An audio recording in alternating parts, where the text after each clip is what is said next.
rin yung medianoche kasi 500 pesos lang yung kaya.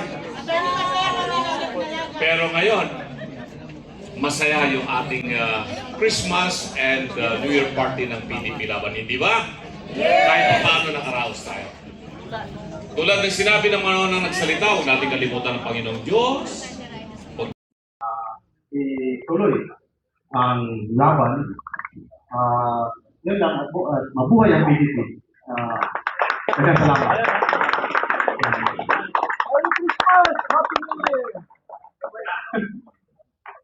Thank you very much, Kong Harold. Napakalaking bagay sa amin na sinamahan mo kami ngayong gabi. Oo, alam namin na may mga previous commitment sila, sila VP, sila Mayor Baster, at the two other congress. Yung kalaban natin, takot rin. Pag natalo sila, baka sila rin ang makulong. Kasi magtatapunan ng mga kaso ang isa at isa. Kaya, all or nothing ang laban. At huwag nating kalimutan na hindi lang magtatapos sa pagpapalakas o pagpaparami. Nakalimutan nyo ba na may problema tayo sa eleksyon? Ano ba ang gamit sa bilangan ng boto ngayon? Di ba vote counting machine? Pag naglagay tayo ng balota ng boto natin sa makina, nakikita ba ng mata natin kung paano mag-compute ang makina? May nabibigay ba tayo sa watchers na assurance na nakita nila yung bilangan? Yung hinihingi natin bilang parte sa PDP Laban, at ito'y nag-request tayo ng Senate investigation, at tayo'y humihingi na dapat bumalik sa manual counting ang pagbilang ng boto at the precinct level para makita natin kung yung boto natin talagang nakalagay sa balota at yung lalabas na resulta ay yung gusto ng tao. Kung matalo tayo, okay lang kung alam natin na talagang talo tayo. Pero okay ba sa inyo na hindi nyo nakikita ang bilangan?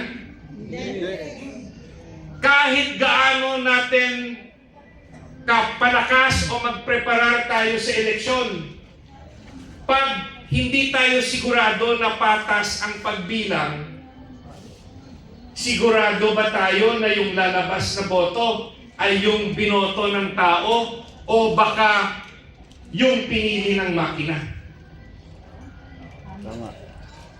Kaya yung ating sinisigaw, yung ating pagpapalakas, useless lahat pag hindi natin malaman ang katotohanan kung patas at accurate ang vote counting machine. Panawagan natin sa ating mga PDP senators at mga kalyado, ang hinihingi ng PDP Laban at ng Duterte 7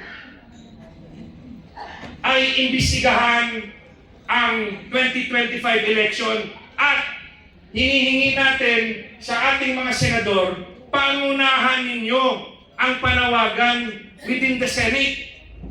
Hindi natin pwedeng batikusin si Senator Lacson kung yung mga kasama natin tahimik. Senator Bongo, Senator Bato, Senator Robin Hood Padilla, mga kalyado natin, Senator Marcoleta, Senator Marcos, yung dinala ng PDP Laban, si Senator Camille Villar. Gusto namin malaman kung patas ba ang pagbilang ng vote counting machine. Bago natin hingin ito kay Senator Soto at kay Senator Lacson, kayo ang aming sinisingil maging kampiyon kayo ng ating partido at ng inyong kaalyado sa PDP Laban, ipaglaban nyo ang katotohanan kasi pag pinabayaan natin to, haharapin ng PDP Laban sa 2028 ang sitwasyon na yung boto natin bibilangin ng vote counting machine. Tama ba, Atty. Lambino? Si Atty. Lambino, testigo. Kasi sabi niya, yung binoto niya raw sa balota, Duterte 10, pero yung lumabas, iba raw. So willing siya mag-testify in the Senate. We just want the truth. At wala na kaming habol na makaupo sa Senado dahil hindi naman kami nag-file ng election protest. Yung amin lang habol na maging patas ang eleksyon by 2028. Dahil gaano man natin kasigaw, no to corruption, wala mangyayari. Useless. Talaga bang magiging Happy New Year kung wala tayong haharapin? Uulitin ko, ang laban mag-uumpisa sa PDP Laban at ito'y dapat pangunahan ng ating PDP senators.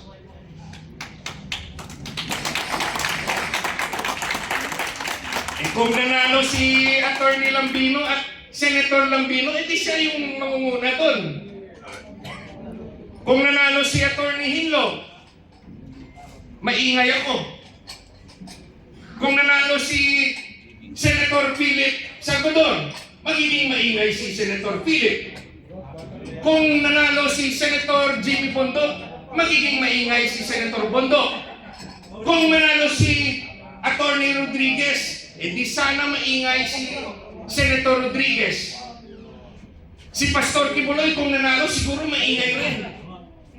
Kung si Dr. Mata nanalo, magiging maingay rin.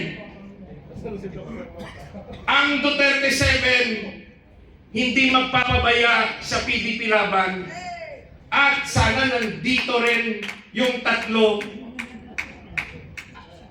sa ating Christmas party. So,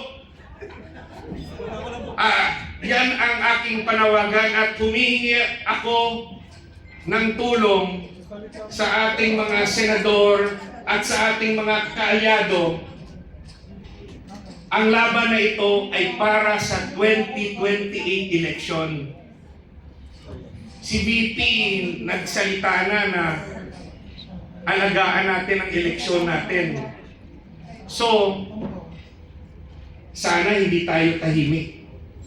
Maraming salamat and a Happy New Year.